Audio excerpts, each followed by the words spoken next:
Hello students, I hope you're living victoriously. Welcome to week 4 of a 4-part series on personal finance. I'm Teresa Nichols and I'm going to be your pilot today. This week we're going to be talking about eating that bread, living joyfully, spending that money. It's going to be good stuff, but a lot of times, remember, we ask the question, why would anybody want to take a class on disposable income? The answer usually is, give me boundaries so that I can make ends meet. It is the survive versus thrive mentality. Oh, who wants to live like that? Well, we don't. We have a better way. Here's our question that we always ask. And let me hear ya. What is it? Yep. How did you love God with your money and your resources? Remember our scripture, Galatians 5 and 6. The only thing that counts is faith expressing itself through love. This is defined this week by faith to believe God for money and resources, faith to release money through giving and investing, and faith that you will, dun, da, da, da, here we go, have all sufficiency in all things at all times to abound in every good work. Say this with me. Having what? That's right. Having all sufficiency in all things. You better be saying this with me. At all times to abound in every good work. Nice job. I trust that you did that. All right. We need to land this plane. We're in the final week. Let's do this. All right, by now you should be considering why money should come to you and how you're going to be intentional to sow and grow, give and increase, invest, not out of duty or obligation, but because you love the one who gave it all to you in the first place. As a result, your love grows deeper inside of you and to those around you. No longer are you going to work for money, but money will work for you. Money has found its master. And hopefully that's you. All right, we're going to take a trip down memory lane. We've gone through a lot of stuff. So week 1, just going to cap on this real quickly. Just as a side note, if you're catching this video and you don't have notes, this study goes along with a lot of notes. So if you don't have those notes, try to follow along. I'll try to highlight these things, but just want you to know there is more. So if you don't have notes, make sure you get those from me. Week 1, we defined wealth and money. We identified ways that mammon operates behind that money, and we learned prosperity, what that is, and what can stop the flow of prosperity to our lives or cause us to misuse prosperity. Week 2, we focused on giving. That included not just tithing and the history of tithing and all of the things that went along with that, but the ins and outs, basically, of giving and why we should give. God gave because he loved. We love, so we give. And we talked about ownership versus stewardship. We're going to come back to that this week, so hang tight with me on that. We defined seed versus bread. This week, we're talking about the bread. And we understand that giving is top priority. So week 3, that was the investment piece. Very important because the parable of the talents, parable of the minas gave us explicit study instructions for this test that we're sowing not just into the heavens, but we are responsible to steward the money and resources so that it's going to grow. That's our responsibility. Ultimately, in every capacity of the seed, God is going to bring the increase, but it's up to him to do that. One of which, when it's the giving, we don't know what that's going to look like. But when it's the investing and the sowing on our part, we have a hand in allowing that to work for us. So those are so important. Look through the rest of those notes on that to catch up. And as we are always remembering, we live in a different economy. Remember, our economy that we're living in, it produces something. It brings solutions to problems. Healing to sickness, wholeness to brokenness, justice to the oppressed, freedom for the captive, hope for the hopeless, and light to the darkness, so that we have all sufficiency in all things at all times to abound in every good work. This is good stuff right here.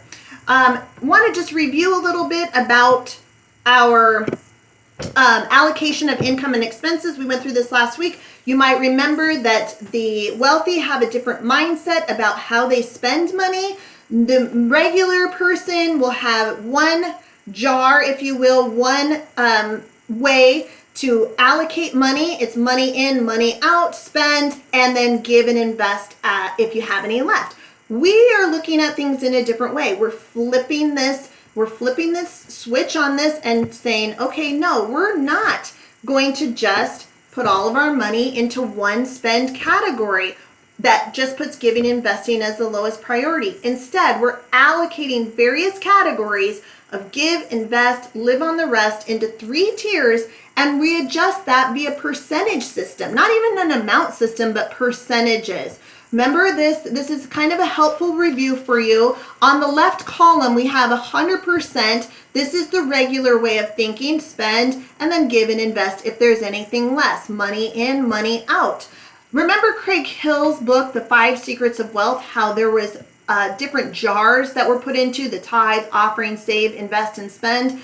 That's a great way to say we're not going to just do what everybody else does. But on the other hand, we kind of want to simplify that as well. In tier 1, we're on the right-hand side, we're going to move over that tithe and offering into a sow, give category. Tier 2, we're going to move that save and invest into an grow, invest category. And then finally, we get to the spend category. That's our live joyfully. So I want to focus on that third column there, where in those percentages, we are a little bit able to take a look at our money and say, this is a better way, a better system that could be applicable to most anybody, but it has to be specific to what works for you. But you can apply this no matter where you are in your financial journey. In tier 1, of course, giving. Tier 2, we also included that savings, education, debt elimination, and then your strategic wealth path for paper assets, real estate, business. And then we also want to note on that debt elimination, it should be a top priority, but you shouldn't be going further into debt at the same time. On that tier 3, that's everything else, the whole enchilada, housing, food, car. I'm not talking just about a car payment, but all the things, gas, maintenance, car washes, entertainment, clothes, pets, utilities, cell phones, memberships, travel, hobbies. That's all going into this third category. I don't know if you remember, but in like last week I said, I learn best if somebody's talking in terms of food. Well, let's make this a little easier for us.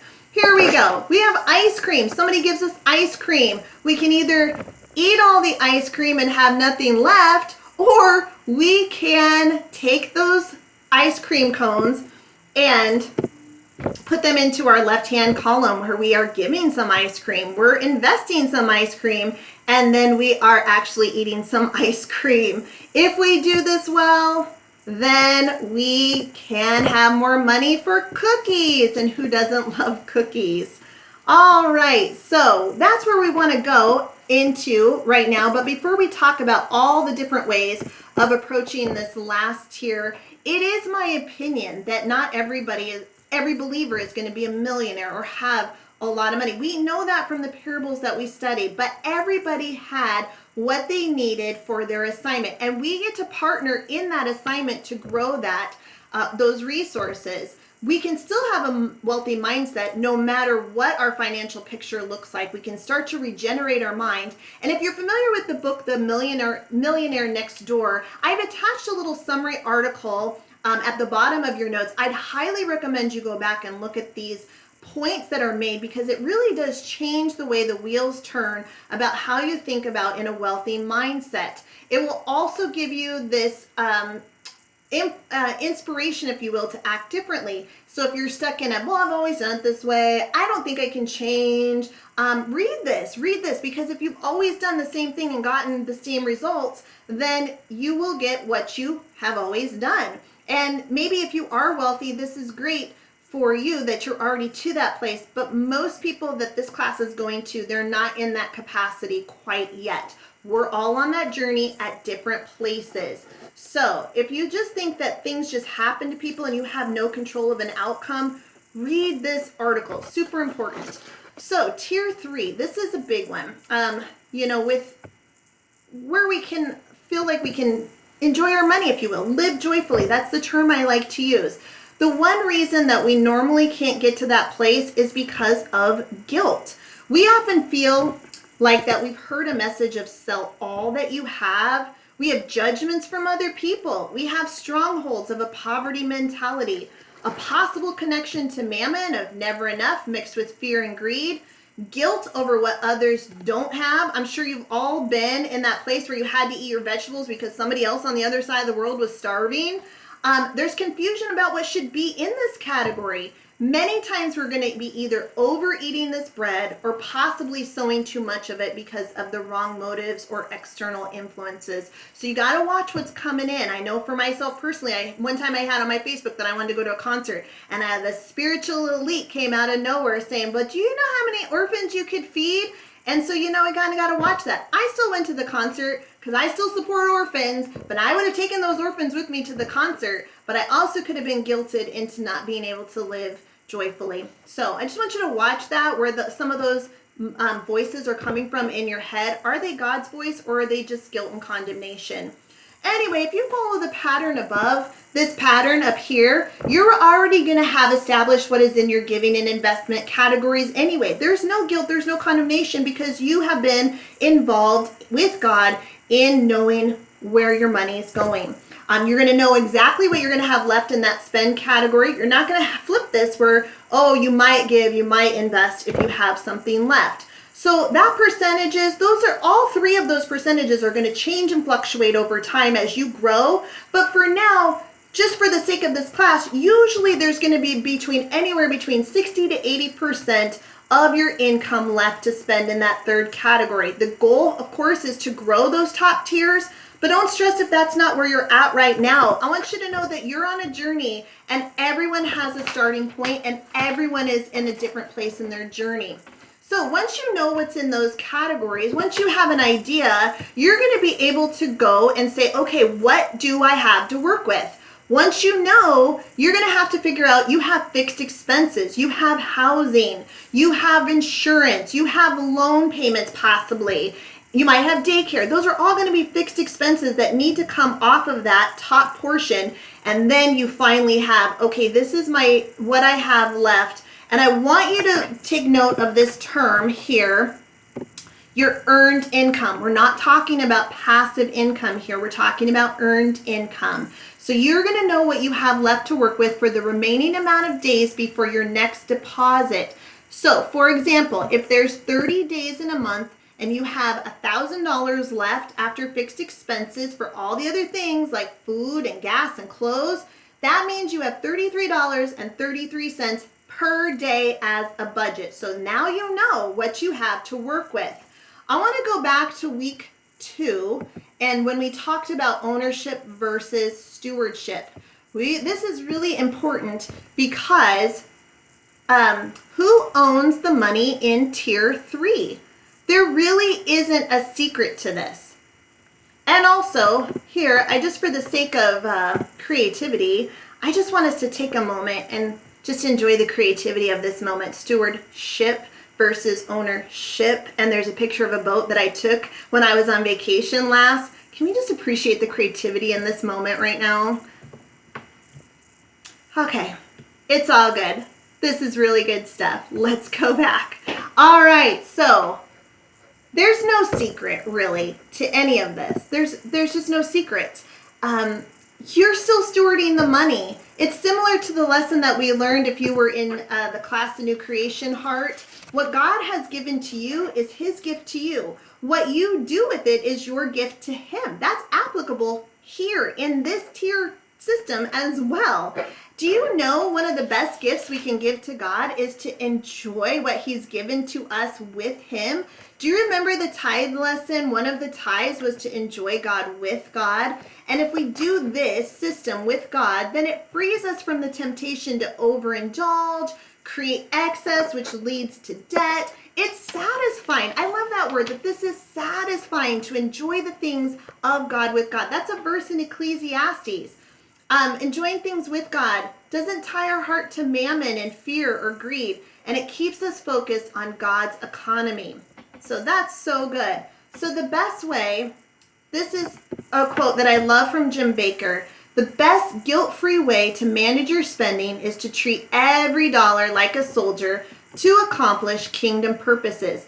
This is going to have a radical effect on what you value and how you shop.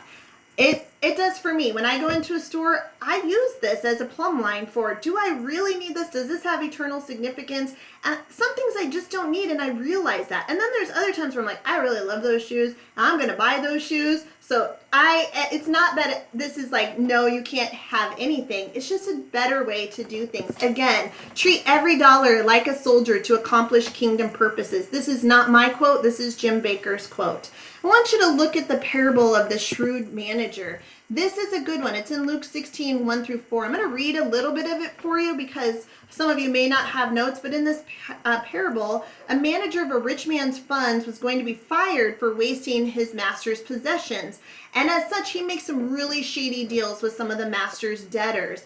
Jesus, on the other hand, makes a very intriguing statement which appears to commend a dishonest act. He says, for the people of this world are more shrewd in dealing with their own kind than are the people of light. I tell you, use worldly wealth to gain friends for yourself so that when it is gone, you will be welcomed into eternal dwellings. He goes on to make a point. This is really important. He goes on to make a point not just in front of the disciples, but in front of the Pharisees who loved money, that whoever can be trusted with very little can also be trusted with much, and whoever is dishonest with very little will also be dishonest with much. So if you have not been trustworthy in handling worldly wealth, who is gonna trust you with true riches? And if you haven't been trustworthy with someone else's property, who's gonna give you their own property? No one can serve two masters. This is our key point. Either you're going to hate one and love the other, or you'll be devoted to one and despise the other. You can't serve both God and money. So we understand that even in our spending, we have an obligation of stewardship. Here's a really fun thing to bunny trail on, but we're not going to because of time. But when you get a chance, go back and look at this. What does the line use worldly wealth to gain friends mean? If we go back to week 1, we know that there's a relational piece to money, which brings us to the point that our money just isn't for us. Everything we do has an eternal purpose. Okay, we got to move on because we've got a plane to bring into the airport here. We're going to get into the nitty-gritty. This is the important things here, all of the details. So we're going to go fast through this, take some notes. I want to go back to spending. Many times that this category of living joyfully is going to require some self-control. Yeah, well, sometimes I don't like that word, but self-control and or creativity. So you better have one or the other. You can't live a champagne lifestyle on a beer budget. That isn't what faith even means. Faith doesn't mean irresponsibility. Anyway, if you've figured out your percentage in this tier 3 category, this is what you have to work with, period. And if you need more, then hopefully tiers 1 and 2 are going to produce more seed for more bread. But you might need to make some adjustments for a temporary season. So adjusting those percentage systems temporarily, keep in mind temporary is the key word here, or you're going to need to increase your earning capacity. However, I say that, but don't just use your earning capacity to enhance your lifestyle. Make sure if you have an increased earning capacity, you're still thinking of this percentage system so that somehow you haven't just raised one category without raising the other two. Also, just because you have, so much in this one category, it doesn't mean that you have to spend it all. If you have 60% in that live joyfully spend, you don't have to spend 60%, and certainly don't spend 65%. But you can still spend 50%. You don't have to spend it all. And I think that's a good thing to think about too. Just because you have it doesn't mean that you necessarily need it. So the one way to control spending, back again to that self-control, fruit of the Spirit, mind you. And if you are not living with self-control, then you have a heart issue to deal with, not a money issue. All right, but this is a key for you. This is really key. One way to control spending, instead of spending controlling you, is to manage your finances like a business. You should know exactly where your money is going. You should be able to, this is a fill in the blank, produce expense reports, cash flow statements, wealth maps, wealth ladders, and have vision for the future. Have you ever been told that before, that you need to think of yourself like a business? Could you produce a report about your spending and have vision using that report for something in the future? You're a business. You can treat that as such. And I'm going to give you some practical application for how that can help you. But before I do that, I mentioned a couple things in this, one of which was a wealth ladder. So I want you to think about that wealth ladder in terms of, this is where the rungs that you're going to use to get you to where you want to be. A lot of times people will tell you a specific amount. I think you need to determine that, but I think that there's some good guidelines here. Dave Ramsey, if you've been in Financial Peace, you're going to know that he talks about baby steps. I don't really want to go there. He does talk, however, about an emergency savings. This is really important. I do feel like should be at the bottom rung. You've got an emergency savings, and then you're going, that's just base level. And then you're going up the rung. Maybe you need to get some insurance to cover some things that you might need, like life insurance or, of course, health insurance or things like that. And then you're going up the rung, back to last week where we talked about savings, that 3 to 6 months of savings. And then you're going up to debt elimination. And then you're going higher to pay off the mortgage. And then you're going up higher to, all the things that are going on that wealth map. And a wealth map is also what would be key for treating yourself like a business. If you need help with that wealth ladder, happy to sit down and talk with you, and we can hash that out specific to your situation.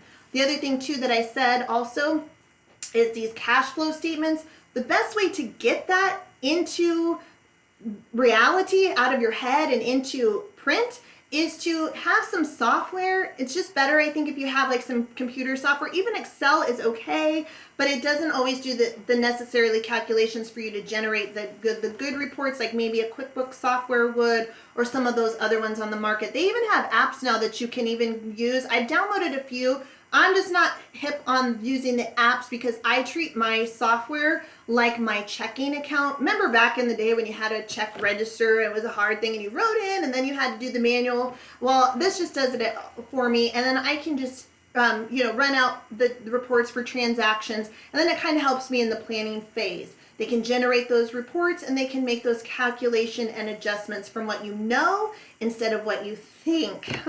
Many people they don't do this step because it takes time.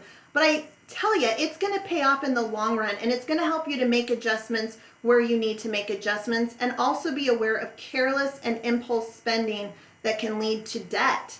Craig Hill calls this type of management a close the circle, so that there is no room for debt to invade the center. This computer software or whatever you do, system that you use, will help to keep your funds in place so that you're always circling back to giving, investing, blah, blah, blah, blah, blah, and then you're not taking on more than you need to. So you've kind of created a haven around your finances. Here's a great way to figure out, okay, where am I at in this tier 3? I don't even know what I need to spend. I don't know. Here's what you should do, or could do. I'm not telling you what to do. You track all of your expenses for 3 months, because our expenses are going to fluctuate from month to month. They're not always going to be the same. Or maybe one month you partied a little too much, you had too many birthdays or whatever, and you might not have that the next month, but you might have some other things coming up in that third month. So that's why it's good to get a full quarter in, quarter of the year, so that you can kind of know from sections to sections.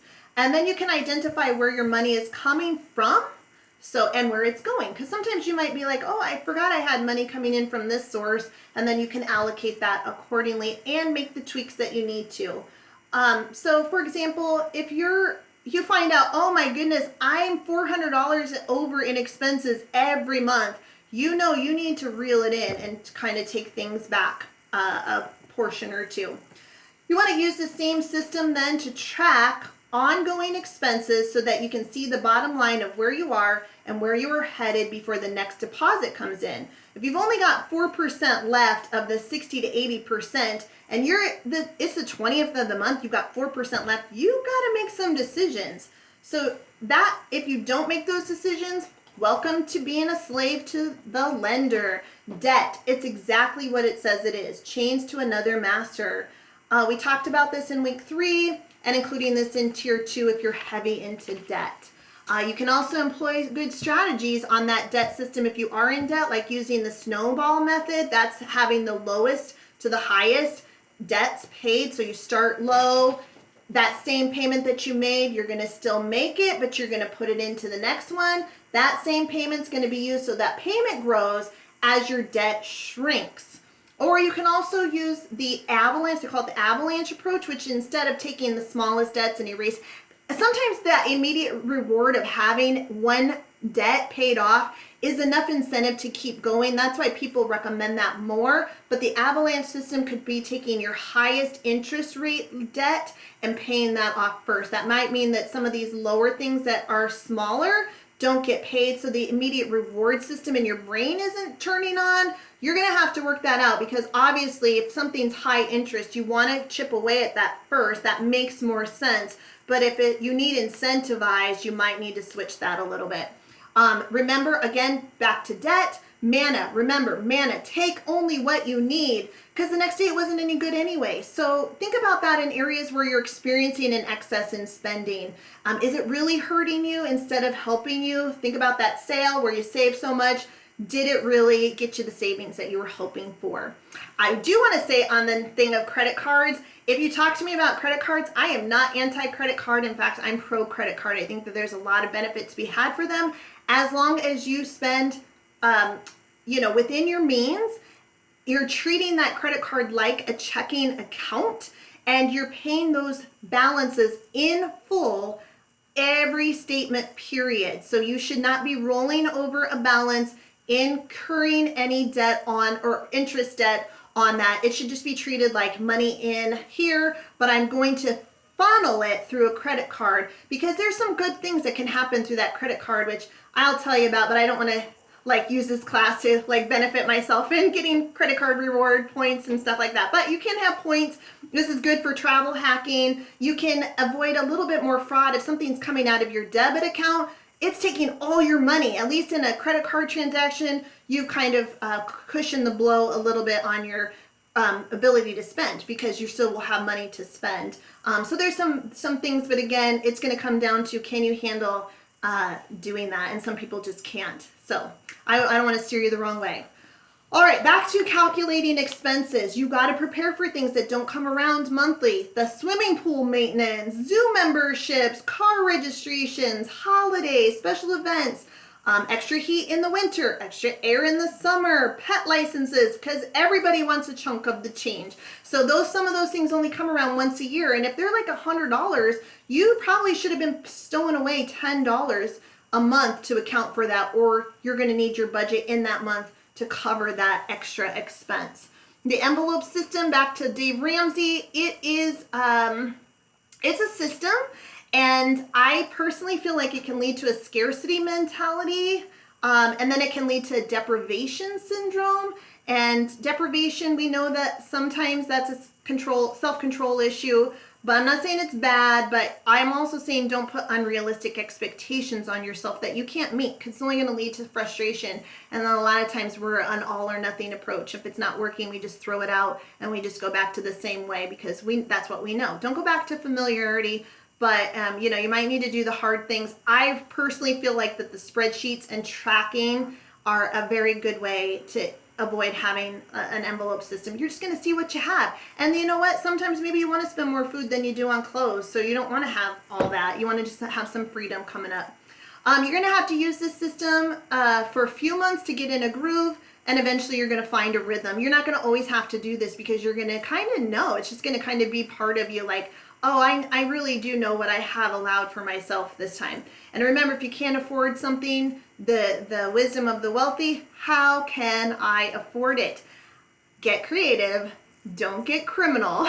So if you think about some ways that you can be creative, we don't want to visit you in jail, but you can be legally creative through, again, last week we talked about ways to increase earning capacity. Again, I referenced travel hacking. I love this subject, and this has been the way that I had a situation in my life where I thought what is going to have to be cut from my budget is going to be travel. I don't know what I'm going to do. I love to travel. I love to have experience. And then lo and behold, this travel hacking dropped into my lap. And for the last 3 years, I have not paid for one airline ticket, and it's just been good. And it's all legal and good. And so again, I can't go on all that, but If you have problems in that self-control area and you keep finding yourself in a learning curve, this is where, again, it's a heart issue, not a money issue. This is where you might need to do some of that truth-lie exchanges. Usually there's a root cause hidden in there somewhere, because ultimately lack of control is a fruit of the Spirit and one that should be growing on your life's tree. So anyway, we want to find out. Okay, so you have this tier 3. Find your why. Find your why. Why do you want this money? And why do you want to stay in the system? Why do you want to do the best you can with the money you've been given? You have to figure that out. The motivating factor for being financially free, wanting to give, invest, and control spending, is to find your why. It's not just a cool Weight Watchers slogan. Jim Baker says, what if living within your means,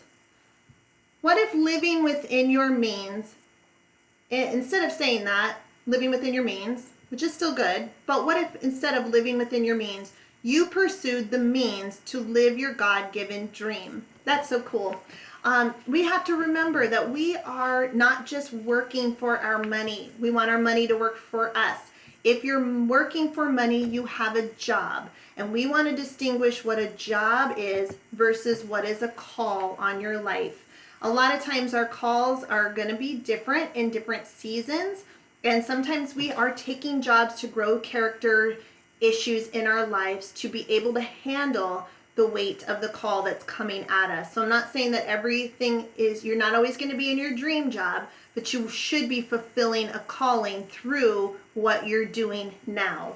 I want to talk about this celebrity mentality, because a lot of times people think I'm not in my call unless I'm famous. Let's just put that to bed right now. Some people are just not going to be known in life. It's just the way it goes. Just because somebody's famous doesn't even mean that they're walking in the call for their self. You need to invest in yourself. That's huge. Find your why. Invest in yourself. Grow your value. You're bringing value to the table, not just time. I have a story of this guy in this magazine article, and it really stuck with me because in this article, the story of Wanamaker. I don't even know his first name, but anyway, it's Wanamaker. And I remember the name because it's such a creative name, Wanamaker. And he was a guy who was an entrepreneur at heart. God had put a call in his life.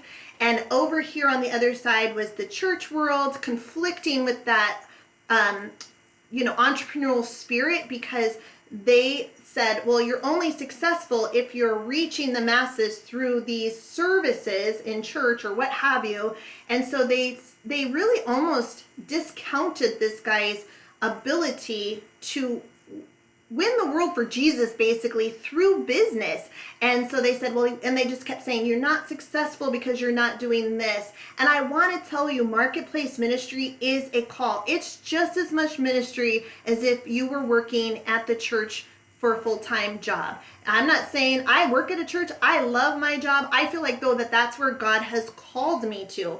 But he's also called me into some other realms that I'm in as well, too. And I think that that's just as much ministry when I'm out teaching a spin class as it is when I'm exhorting people or taking care of the church finances. But when I'm out there doing what I love to do, which is to help people grow and do the best that they can do and find their destiny, and I'm doing that even through just a 5:30 a.m. spin class, I feel like I'm rocking it with the Lord even then. So don't discount just because you're not in a certain place or it doesn't look a certain way. Also, find your why. You're going to have to discover this. You're going to have to discover what's on the pages of your book.